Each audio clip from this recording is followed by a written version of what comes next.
வந்து கோச்சின் போனதால வந்து என்ன பண்ணுறாங்கன்னா, நம்ம சூர்யா போயிட்டு அதுக்கப்புறம் தாத்தா, பாட்டி எல்லாரும் சமாதானப்படுத்தி கூட்டின்னு வராங்க. இந்த சூழ்நிலையில மகா வந்து என்ன பண்ணுறதுன்னு தெரியாம தவிச்சிட்டுருக்காங்க. அப்போ வீட்ல உள்ளவங்க கேட்கும்போது வந்து இந்த மாரி கோயில்ல வந்து வேண்டுதல் இருந்தது. அதனால தான் மகா போனா அப்படின்னு சொல்லிட்டு பாட்டியும், தாத்தாவும் சொல்லி சமாளிக்கிறாங்க. சூர்யாவுக்கு மட்டும் மகா ஏன் போனா அப்படின்னு சொல்லிட்டு யோசிச்சுட்டே இருக்காரு. இந்த சூழ்நிலையில சூர்யா என்ன பண்ணாரு, மகா ரொம்ப நல்லா கவனிச்சுக்கிறாரு. மகா வந்து ரொம்ப வேலை செய்கிறதால அவங்களுக்கு வந்து என்ன பண்ணுறாரு, கால்ல வந்து தைலம் போட்டு விடுறாரு. அதே மாரி வந்து மகாவ ரொம்ப நல்லா கவனிச்சுட்டு அவங்களுக்கு தேவையானது எல்லாமே பக்காவா செய்கிறாரு. இதெல்லாம் பார்க்குற மகா வந்து இப்படிப்பட்ட புருஷன் கிடைக்க நான் கொடுத்து வச்சிருக்கணும். இந்த வாழ்க்கை எனக்கு நிலைக்கணும் கண்ணா அப்படின்னு சொல்லிட்டு கண்ணாவை போய் வேண்டிக்கிறாங்க. அவர் மனசு மாறணும், அவர் என்னை ஏற்றுக்கணும் கூடிய சீக்கிரம் அப்படின்னு சொல்லிட்டு வந்து வேண்டிக்கிறாங்க. இங்கே வந்து என்ன பண்ணுறாங்கன்னா, நம்ம வந்து ஐஸ்வர்யா வந்து எப்படியாவது வந்து இந்த ப்ரெக்னென்சிலேருந்து தப்பிக்கணும். நம்மளுக்கு அபார்ஷன் ஆகிடுச்சுன்னா எந்த பிரச்சனையுமே கிடையாது.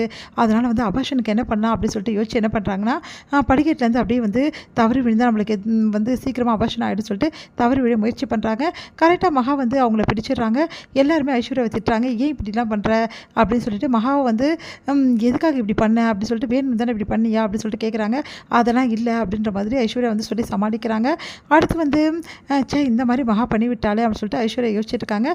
சரி ஐஸ்வர்யாவை நல்லா பார்த்துக்கணும், அதுக்கு ஆள் வேணும், கூடவே இருந்தால் நல்லாயிருக்கும் யாராவது ஒருத்தர் அப்படின்னு சொல்லிட்டு யோசிக்கிறாங்க. வளகாப்பு பண்ணி நம்ம அனுப்ப போகிறோம்ல, அப்போ வந்து கோட்டீஸ்வரி இங்கே தங்கி வந்து கொஞ்ச நாள் வந்து வளகாப்பு முடிகிற வரைக்கும் இருந்து அமுச்சிட்டோம் அப்படின்னு சொல்லிட்டு சொல்கிறாங்க. வளகாப்பா அப்படின்னு சொல்லிட்டு ஐஸ்வர்யா வந்து என்ன பண்ணுறதுன்னு யோசிக்கிறாங்க.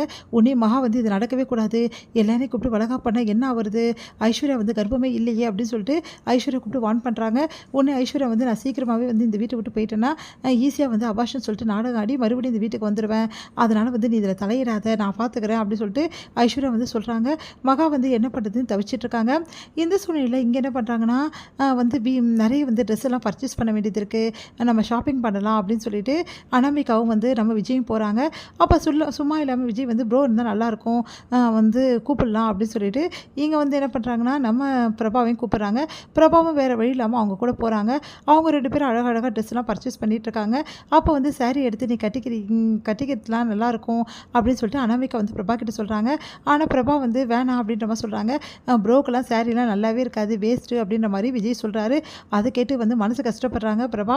அடுத்து வந்து வம்பு பண்ணி என்ன பண்ணுறாங்கன்னா, அனாமிகா வந்து ஒரு சாரீ எடுத்து பிரபாவுக்கு கொடுக்குறாங்க. அந்த சாரீ வந்து ரொம்ப நல்லாயிருக்கும், சரி ஓகே வேணா இந்த சாரீ உனக்குன்னு எடுத்தது வேணால் வாங்கிக்கோ அப்படின்னு சொல்லிட்டு விஜய் வந்து நான் எடுத்து கொடுக்குறேன் அப்படின்னு சொல்லிட்டு விஜய் கேஷ் கொடுத்து எடுத்து கொடுக்குறாரு. வந்து வேறு வழி இல்லாமல் வந்து பிரபாவும் அந்த சாரீ வாங்கிட்டு வீட்டுக்கு வராங்க. வீட்டுக்கு வந்தோன்னு வந்து பிரபா அந்த சாரீ கட்டி பார்க்குறாங்க. அப்புறம் விஜய் சொன்னது ஞாபகம் வருது, உனக்குலாம் நல்லாவே இருக்கா சாரின்னு சொன்னது. உடனே வந்து சாரியை கழட்டிடுறாங்க. விஜய் வீட்டு தேடி வராரு. எதுக்காக சீக்கிரமாக போனேன் அப்படின்னு சொல்லிட்டு கேட்குறாரு. ஏன் சாரி கீழே போட்டு வச்சுருக்கேன்னு சொல்லிட்டு மடித்து வந்து கொடுக்குறாரு. உண்மையிலே வந்து நான் உன்னை கஷ்டப்படுத்தினா சாரி அப்படின்னு சொல்லிட்டு கொடுக்குறாரு. உடனே வந்து பிரபா வந்து சரி ஓகேன்னு சொல்லிட்டு வாங்கிக்கிறாங்க. அடுத்து வந்து இங்கே என்ன பண்ணுறாங்கன்னா, ரொம்ப டென்ஷனாக இருக்காங்க நம்ம மகா வந்து அப்படியே வந்து யோசிச்சுட்டே உட்காந்துருக்காங்க. அப்போ வந்து படுக்க வராங்க. ஆனால் சூர்யா வந்து கண்டுக்கவே மாட்டேங்கிறாரு. சரி உங்களுக்கு எதுக்கு பாய் சொல்லணும், குட் நைட் சொல்கிறோம், நீங்கள் வச்சுருக்க அந்த வந்து கம்ப்யூட்டருக்கே நான் குட் நைட் சொல்கிறேன் அப்படின்னு சொல்லிட்டு லேப்டாப் குட் நைட் அப்படின்னு சொல்லிட்டு படுக்கிறாங்க. ஏன் இப்படிலாம் பண்ணுறேன் அப்படின்னோன்னா, பின்ன என்னங்க நீங்கள் தான் பேசவே மாட்டேங்கிறீங்க, சும்மா வந்து என் மேலே நிறைய பிரியம் இருக்க மாதிரி சொல்கிறீங்க, ஆனால் பிரியமே இல்லை அப்படின்னு சொன்னோன்னே, சரி அதை நிரூபிக்க நான் என்ன தான் பண்ணணும், இந்த டைமில் எனக்கு வெளியே போகணும்னு தோணுது, என்னை கூட்டிகிட்டு போவீங்களா அப்படின்னு சொல்லிட்டு கேட்டோன்னே, இப்போ என்ன நீ வெளியே போனால் அவ்வளோதானே, இப்போவே கூட்டிகிட்டு போகிறேன் அப்படின்னு சொல்லிட்டு யாருக்கும் தெரியாமல் வா அப்படின்னு சொல்லிட்டு என்ன பண்ணுறாரு, பைக்கில் வந்து ரைட் போகிறாங்க. 2 பேருமே ரொம்ப சந்தோஷமாக இதோட முடியுது.